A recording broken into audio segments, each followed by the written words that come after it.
All right. أعوذ بالله من الشيطان الرجيم. بسم الله الرحمن الرحيم.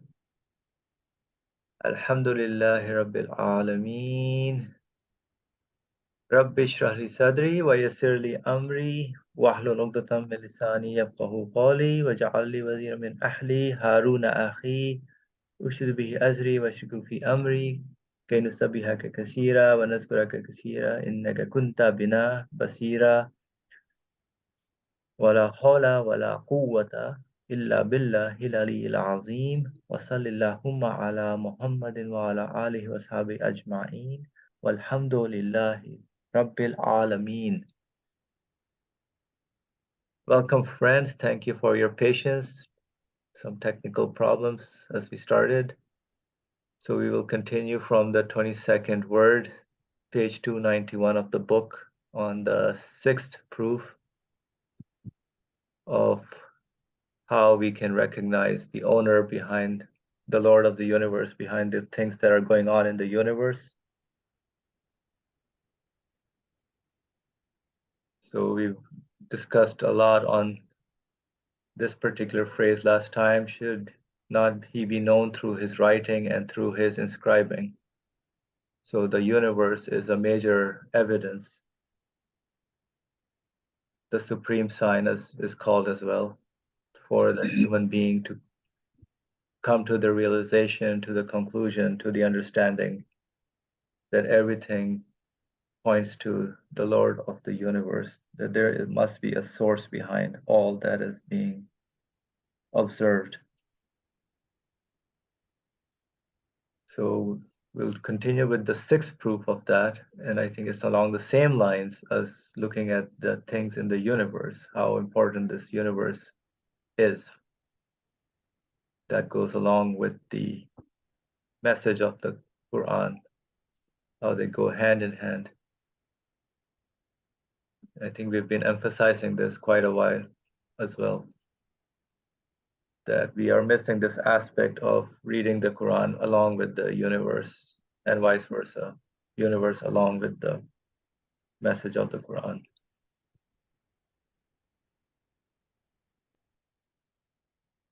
So let's start. Come, let us go out onto this broad plain.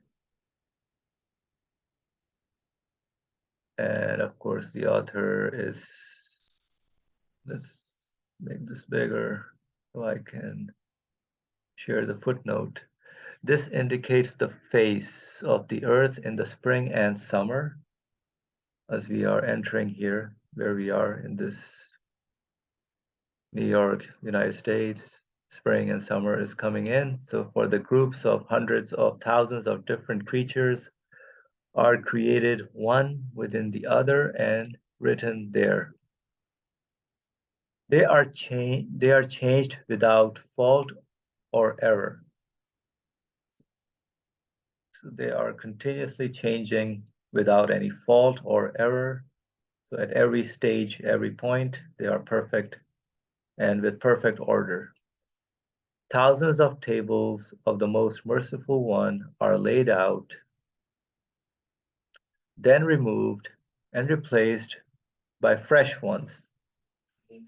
All the trees as though bare trays, all the gardens are like cauldrons.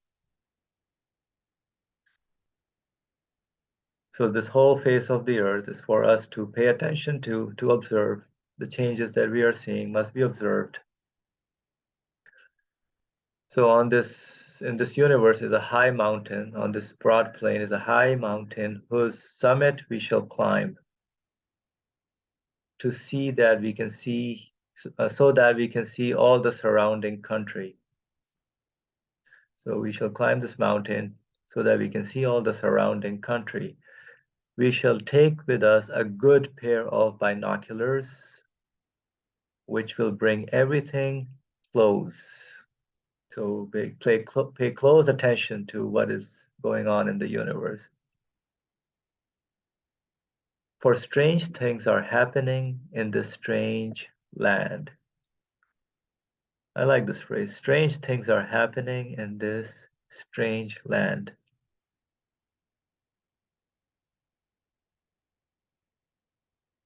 Every hour, things are taking place that we could not imagine. Look at how carefully the analysis is being done on the universe, how the author is pointing out these matters we don't really pay close attention to. That everything that is happening is something strange and miraculous in this strange land. Every hour, so continuously, every moment, things are taking place that we could not imagine. Look, these mountains, plains, and towns are suddenly changing. These mountains, plains, and towns are suddenly changing. And how?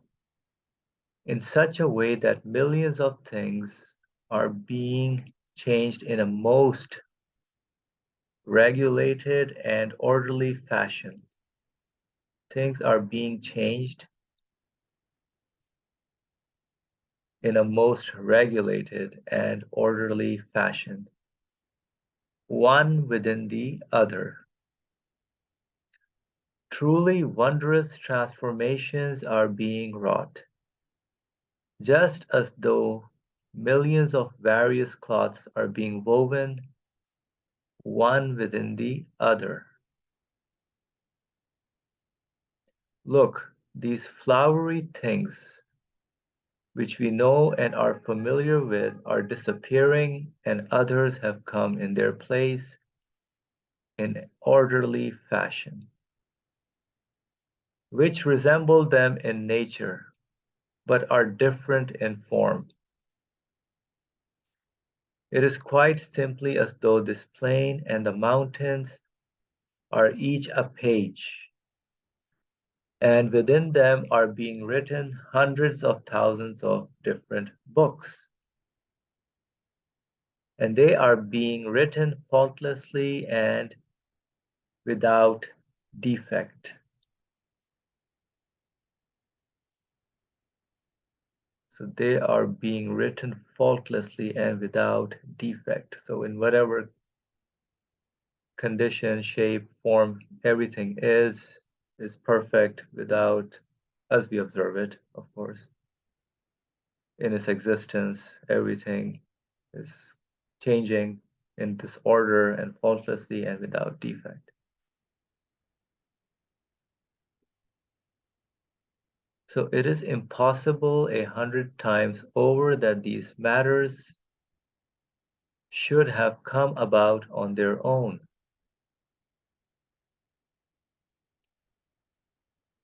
Impossible that they are happening by themselves. All these changes are the result of their own, the things themselves. Yes, for these works which are skillfully and carefully fashioned to an infinite degree, to have occurred on their own is impossible 1,000 times. For rather than themselves, they show the artist who fashioned them.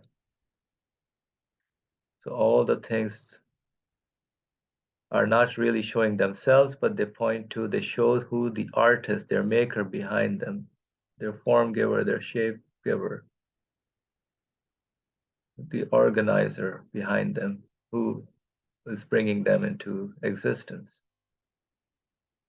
Moreover, the one who did this displays such miracles that nothing at all could be difficult for him.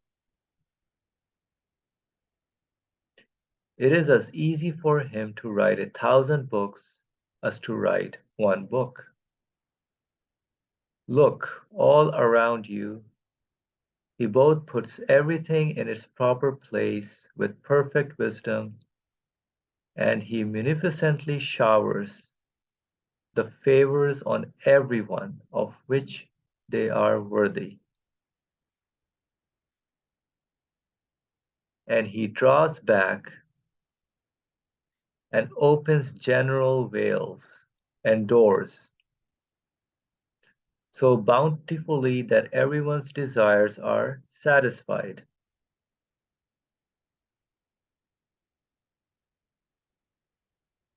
So everything that we are benefiting from is like a veil. Behind the veil is actually if we uncover the veil, the owner, the Lord of the universe, is presenting everything to us. But here we see, as we call it, cause and effect relationships, a very superficial view of how things are working together.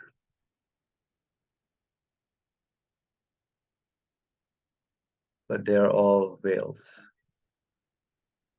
And he sets up tables so generously that a feast of bounties is given to all the people and animals of this land. Each group and individual is given one particular and suitable for it. Even, okay, so is there anything more impossible in the world than that there should be anything attributable to chance in these matters that we see? So is anything coming randomly by chance? Can we say that? Or that among these matters that we see, is there anything purposeless or in vain? No purpose, no meaning behind it. Or that many hands should be interfering in them.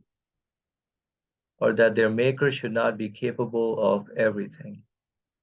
Or that everything should not be subjugated to him. And so, my friend, find a pretext in the face of these if you can.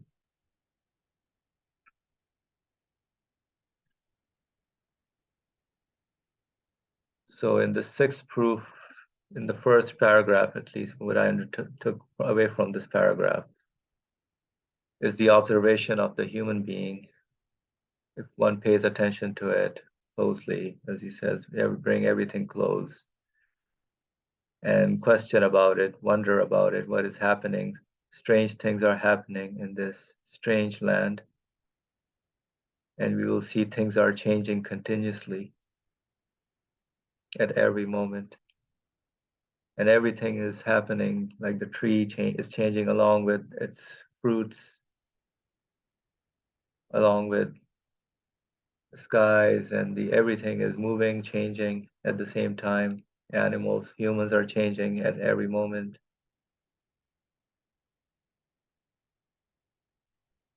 So one within the other, things are changing, but they are all changing in a particular order, following what we call laws and rules in a most regulated and orderly fashion.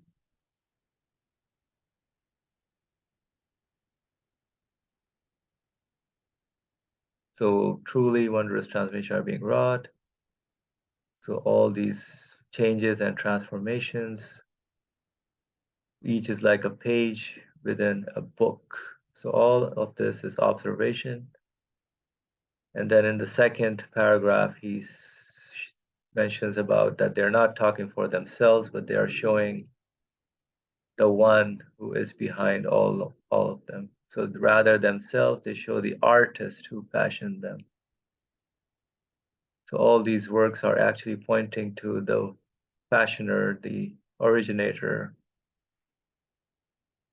the Lord, the caretaker of this, whatever is being the art that we are observing. Brother Ali, please share your thoughts as well. Go ahead. About the first paragraph, if you find out towards the end of it, maybe 4 lines from the bottom. So it says, everything goes and comes back in an orderly fashion, which resemble them in nature, but are different in form. Oh, that is interesting, which resemble them in nature, but different in form. I think we need to think about it because in both sense, I will explain what I mean by both sense, they resemble each other in nature. In both sense, as we see in the things are coming into existence by according to the same principles of creation, or in a materialist we say same natural laws. That is how they interpret it. The way it comes into existence, the way it was, the things are brought into existence in nature, they are the same.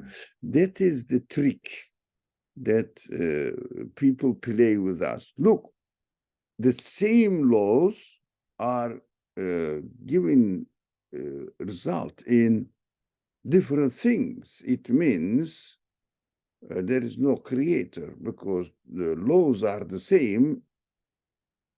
There are, for example, let's say apricot tree is coming into existence with the same law, and let's say palm tree is coming into existence according to the same law. So that is from one aspect. The other aspect is that we say, no, it cannot come accidentally. Even what you call the law, the natural law, is the principles of bringing the things into existence. So yes, same principles are functioning in bringing the apricot tree into existence, and same principles are functioning, principles of creation are functioning, bringing the palm tree into existence. And also from an perspective which requires to read it, the same power, same knowledge, same wisdom, same choice, preference, form are given or manifested in the creation of all different creatures. That is very interesting to see that from one aspect, everybody is talking about a truth. I mean, everybody means two sides are talking about the truth. Yes, natural laws don't change, or from another perspective, the principles of creation don't change, and the manifested qualities in their existence also don't change. Now, we have to be very careful here. The outcome of two perspectives are, I am putting them together and working in parallel. Natural laws, the outcome of natural laws are the same. It means not are the same. Sorry. They come in different form. Now, one of them is apricot, the other one is in the palm tree, whatever it is, palm. But they are different. How different happens? So yesterday's palm tree is different from today's palm tree, although the natural laws are the same. And from another aspect, the principles of creation are the same, but the outcome is different. Yesterday's apricot tree and today's apricot tree are not the same. The forms are changing, getting bigger, or the different forms. similar but not exactly the same, different. How can you explain it by natural laws which doesn't have free will, which doesn't have knowledge, which doesn't have power in itself, but it is functioning in this way? That's why you name it natural. The other part says, no, I'm not saying that natural. It is the way of bringing the principles of bringing the things into existence.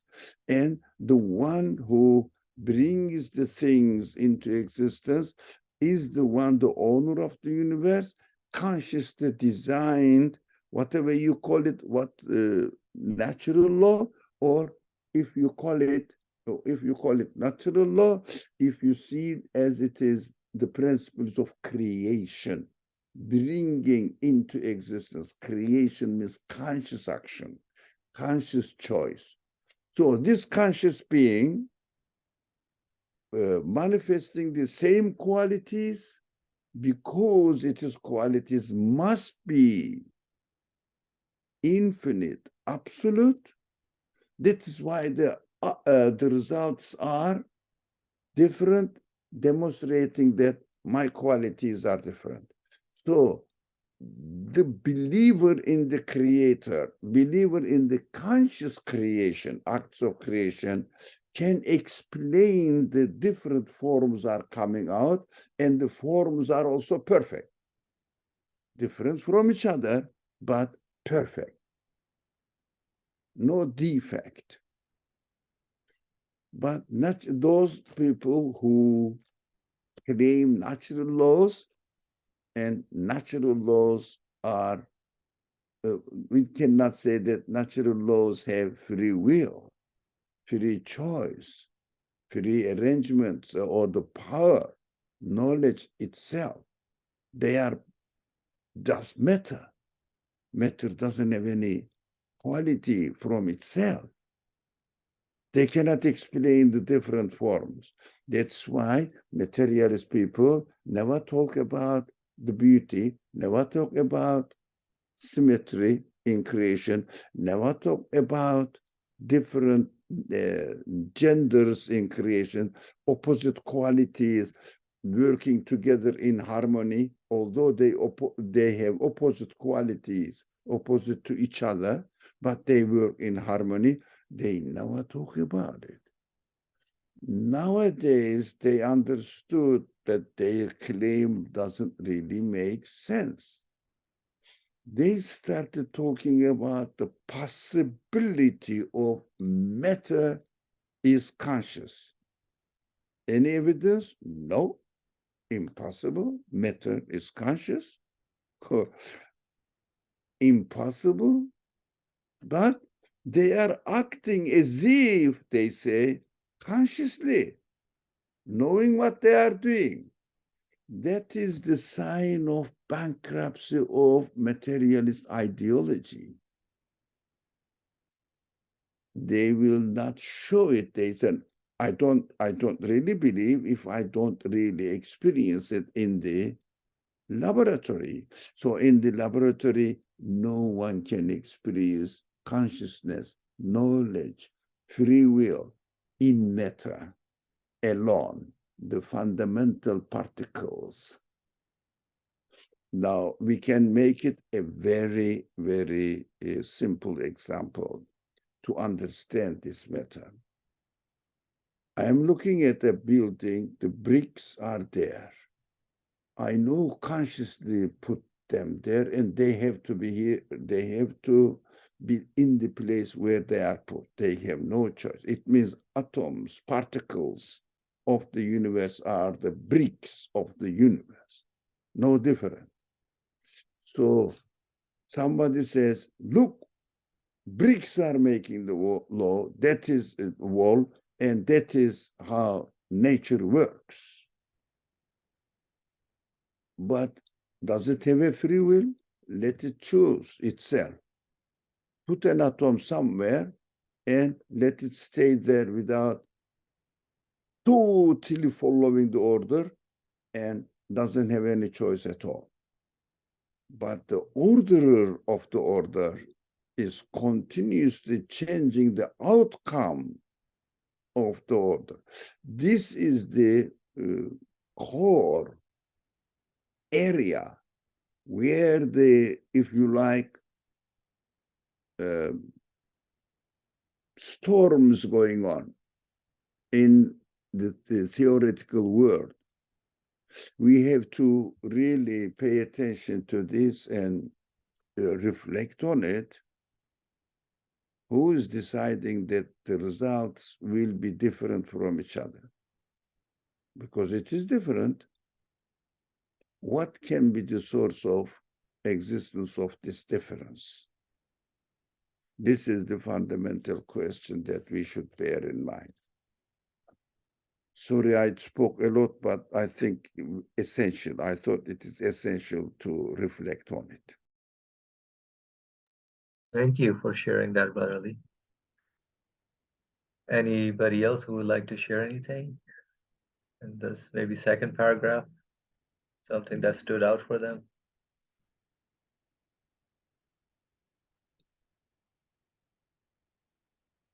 So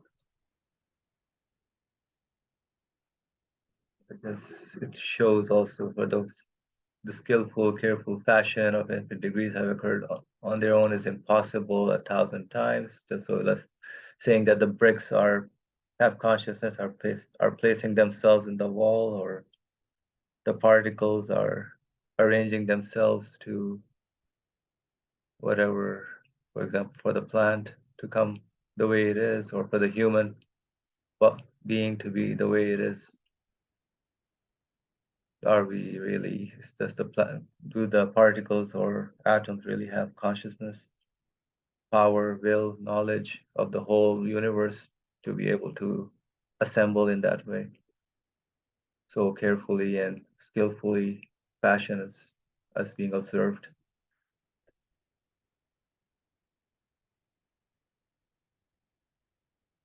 So everything is in its proper place with perfect wisdom. So all these manifested qualities that are at work and are operating in the universe. So they are the same qualities, but producing different results and outcomes. So qualities, the manifested qualities are the same, they don't change. As Brother Lee was sharing that.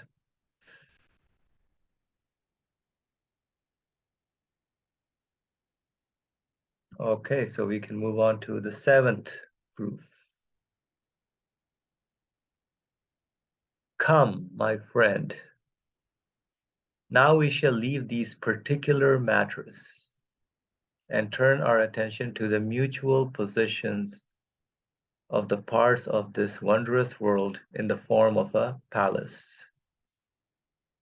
So now, instead of looking at each particular individual things in the universe, he's seeing how they are working together mutually in harmony altogether. Look, universal works are being carried out,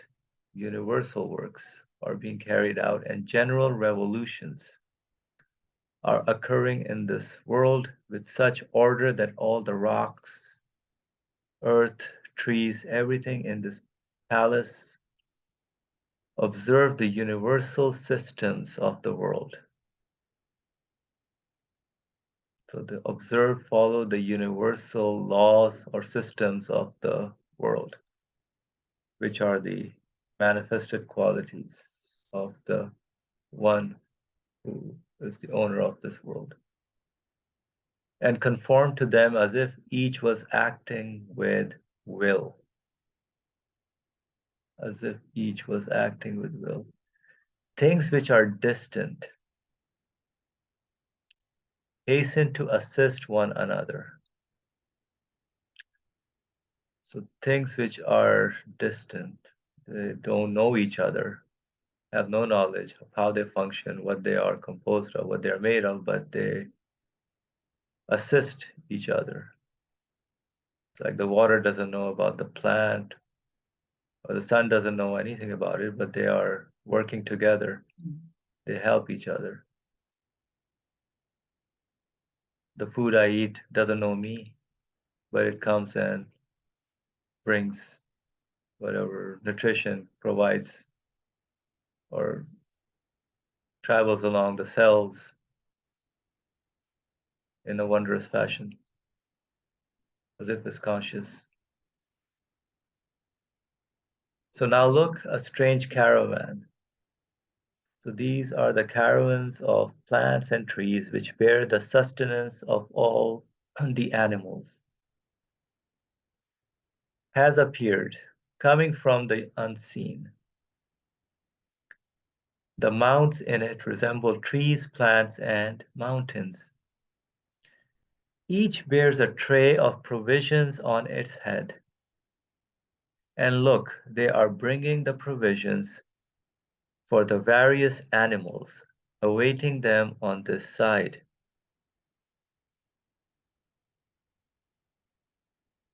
And see the mighty electric lamp, which I assume is referring to the sun. Yes, indicates the sun. In that dome, both furnishes them with light and cooks all their food so well that the foods to be cooked are each attached to a string. String refers to the branches, slender branches of trees and their delicious fruits. So whatever the fruit is attached to, as if it's attached to like a string, by an unseen hand and held up before it. It's just miraculous how looking at a fruit hanging on a tree, and on this side see these wretched, weak, powerless little animals. How before their heads are attached two small pumps, which is the referring to the small pumps allude to the breasts of mothers, full of delicate sustenance like two springs. It is enough for those powerless creatures to only press their mouths against them. So well arranged, organized, prepared, packaged properly, as in the foods, the nutrition and the milk, and the pump to get that milk for the young ones. So amazingly prepared and arranged.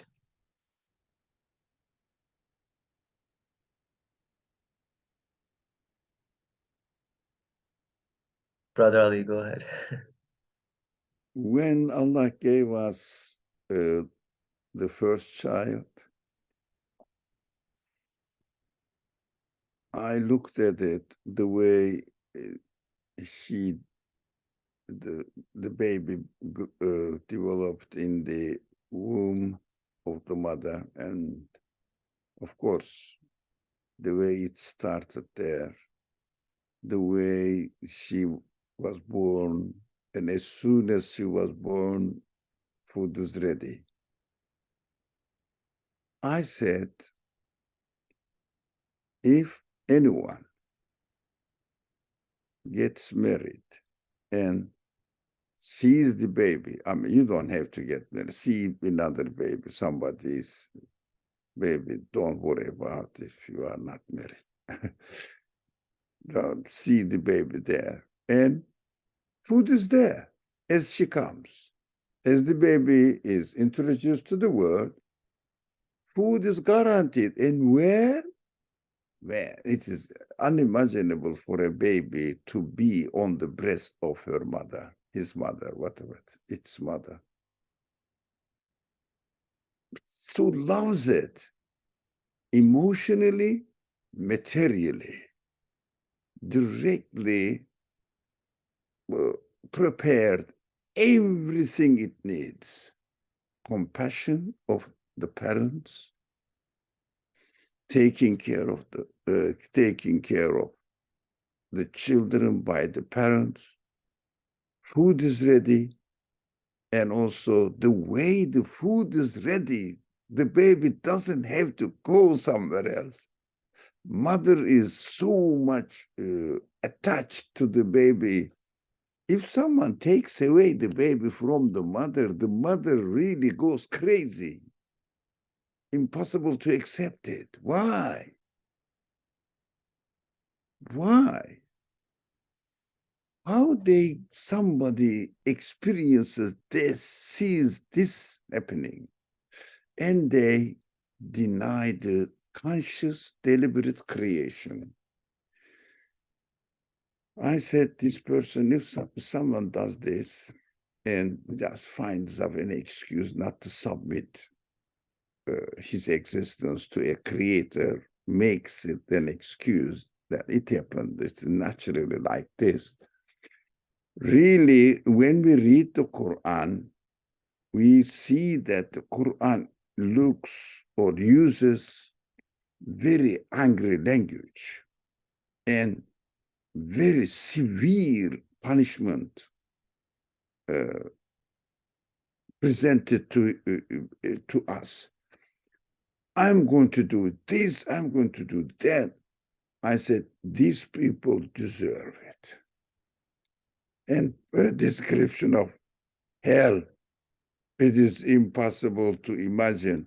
Description of hell is, even you can imagine that imagination is unbearable. Why so severe? Because the evidence in creation is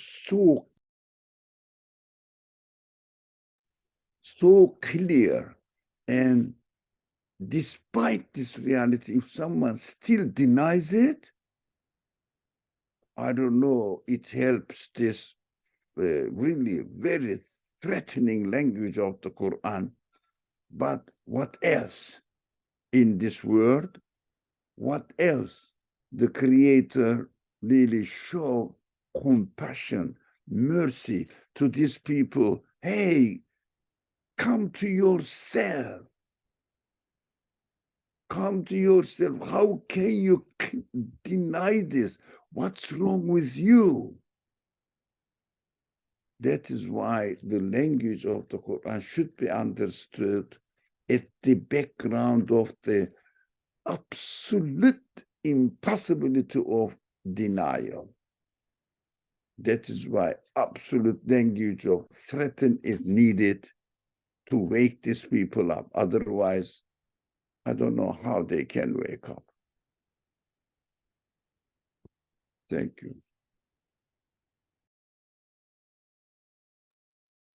A good comment, actually. How would one wake up, actually, to all these manifestations being presented? The threatening language helps us, actually. A severe kind of strong language. Pay attention. Wake up.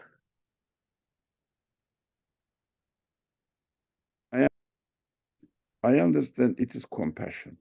Compassion. What is compassion? Because if there is a little bit harm to the baby, the parents say, no, be careful. No, don't go there. No. Soft language is in there. Don't do that. Don't do that. Come on. It's not good for you. But if a baby is really, I experienced one thing. I was visiting a friend, and in the morning they were preparing breakfast, and the water was boiling in the kettle on the stove or range. So the baby went, he was a bit grown up, standing up, cooled the kettle.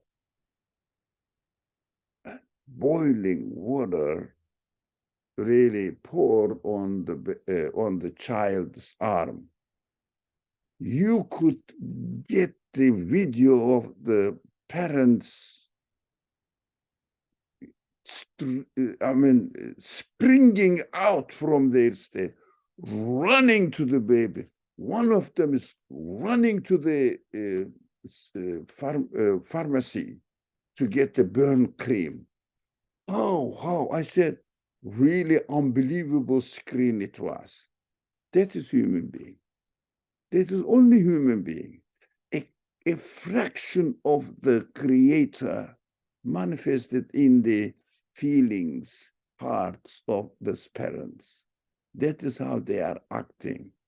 How do you think the creator himself, who created the human beings with his own hand, as the Quran says, it means directly by himself. And this human being is burning himself. What do you think this creator should, how do you think this creator should shout and warn the baby, don't go there? Of course he has to shout. So the Quran in this context rightly uses the severest possible language to threaten the deniers. Of course, when we look at the word, we see that those people who identify themselves as believers has nothing to do mostly, nothing to do with the Quran. Of course, mostly, not all. Nothing to do with the Quranic teaching at all. They say, it is not me, it is not me. And those people don't know what the Quran is saying, really. Looking the horrible situation of the Muslim world and saying, well, I don't know which kind of people they are. What do they say? They are Muslims. What is this ridiculous things? Look at the result. And they call them kafir. All the threatening language is for these innocent people. They haven't been introduced into anything at all. They don't know what they are doing. If you ask them, how do you explain this baby? I don't know, somebody must create. It's wonderful, isn't it? That's it. They are not deniers. And imagining these people are going to be the subject of this hell, and those people who claim that we are Muslims, alhamdulillah. So, but praise from Eid prayer to Eid prayer, for example, the connection with religion is almost nothing, a very, very weak string. Yeah, if you just blow in it, maybe it will break up. So this person will be in paradise, and you cannot imagine that this language of the Quran is really justifiable because of our misunderstanding of the Quran. The nature of kufr, the nature of denial itself, not the people, denial itself deserves to this threat, and the nature of belief itself deserves to be praised with paradise, this paradistical description of the Quran. So we understand that we have to look at the nature of the things that the Quran talking about, not the people. That's why they say God is love. God is love. Yes, God is love for innocent people. Even the Muslims are innocent by saying that we are Muslims. Those people are innocent by saying that, no, I'm not a Muslim, I don't know. Because Islam is not introduced to them at all. Islam is not introduced to them at all. There is a mosque, masjid here, small masjid in my practical life. Now, I go to, from time to time, I love going to morning prayers. I don't like the others. Well, I don't know why. Congregational prayers to masjid. I have been here for, I don't know, some of you may know it. I don't remember, 4 or 5 years. I go regularly, almost regularly, as long as I am in New York, to go to this masjid. And occasionally, but quite often, occasionally, I go to morning prayers. None of the Muslims, although I am not Bengali, none of them told me who you are. None of them. I haven't seen anyone, frankly. Who you are, man? Welcome. Who you are. Lately, only one of them in the morning prayer as I am leaving the masjid, I say, Salaam alaikum. I'm leaving, I'm finished, prayer finished. And he pulls his hand out and he wants to demonstrate that wants to make shake hands and Salaam alaikum, Alhamdulillah. No one told me who I am. Can you imagine how people are reserved? Community life, so much close, bigoted minds are, this is what we are, that's it. That's it. They have no concern about others. Even as an example, me, who I am, coming to the masjid. No, they speak among each other in Bengali while I am there. I mean, I understand they may not know English. I'm not blaming them. But at least say, please, brother, I'm sorry. Do you know Bengali? No. Sorry, we don't know English. As if, yeah, where are you from? And at least the classical. What is your name? I never heard this. For maybe, I don't know, 4 or 5 years? How many years I have been in this neighborhood? Somebody may know it better than I do. 5 years? Maybe? No one. It means Muslim community is so closed, not concerned with the others. It is an exclusive attitude. The others are not interested in Islam because they don't know who they are. They are not open.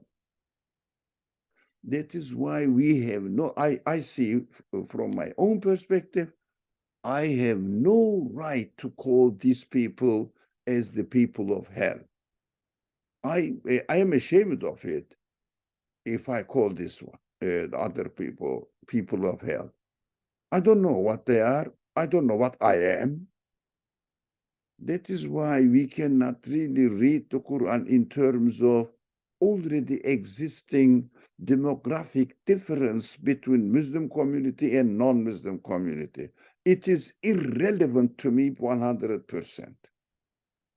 But at the same time, calling God as love, only 50% of the truth, represents only 50% of the truth. God is love, but we have to understand his severe language, creation of hell, is also out of love. That needs explanation. That's why we have to understand this, actually, this language of the Quran. That needs explanation, reasonable, justifiable explanation. This is, the Quran speaks in black and white terms. Black deserves hell and threatening language as a result of love. White deserves reward. Of course, white means belief itself.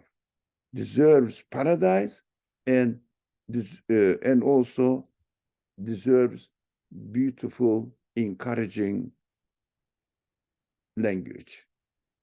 That's what we have to understand the Quran, how we should understand the Quran. Thank you. Alhamdulillah, thank you. Right. Any questions or comments by anyone? All right, so we'll continue with, in short, just as all the things throughout the world look to one another, so they help one another. I think we human beings need to learn from the things around in the universe. Yeah. And just as they see one another, so they cooperate with one another. And just as they perfect each other's works, so too they support one another. Standing shoulder to shoulder, they work together. Make analogies with this for everything. They are uncountable. Thus, all these things demonstrate as decisively as 2 plus 2 equals 4, that everything is subjugated to the maker of this wondrous palace, that is, to the owner of this strange world. Everything is like a soldier under his command, so completely obedient, submitting themselves to his command. Everything in the universe acts like a soldier as he follows the commander-in-chief. Everything turns through his strength. So everything turns through his strength. I guess it should be capital H, his command, his strength.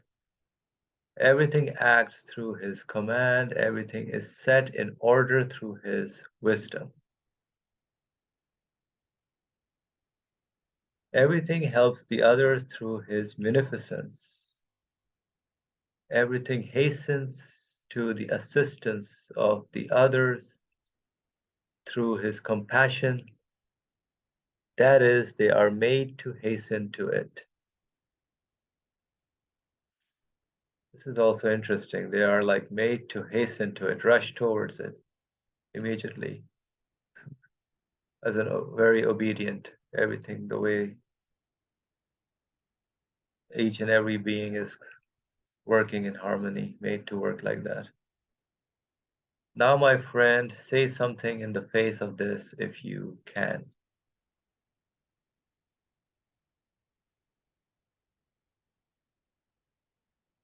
So that was the conclusion of a sort, in short, of what we have been discussing and reading about this wonderful world that we are in, and how each and everything is continuously changing and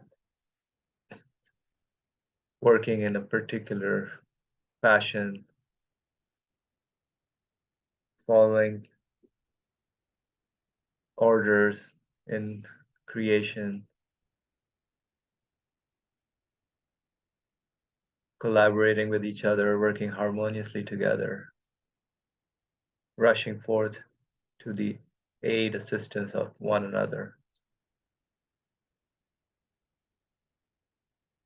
How can we not submit to this being who's arranging all this? As everything, I like this final part, everything is under following his command, gets his strength from his strength, everything acts through his command, everything is set in order through his wisdom, and everything comes to the assistance of others through his munificence. What is that, his munificence? How do we understand that? I would ask.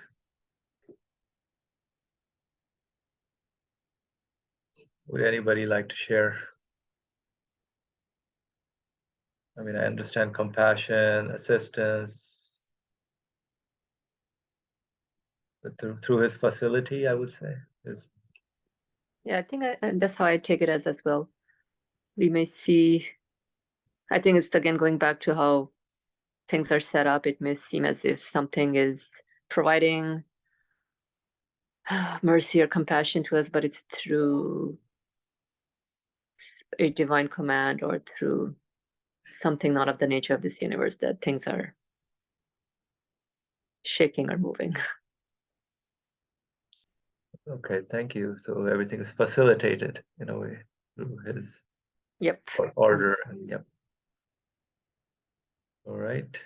Thank you. Anybody else would like to share anything? Or so I guess we can stop here for today. Next time, inshallah, we will continue with the 8th proof. All right.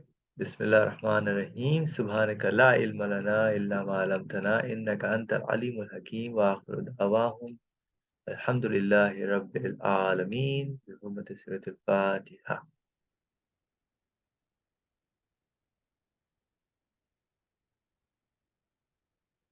Thank you, everyone. I'm going to stop the recording. Thank you.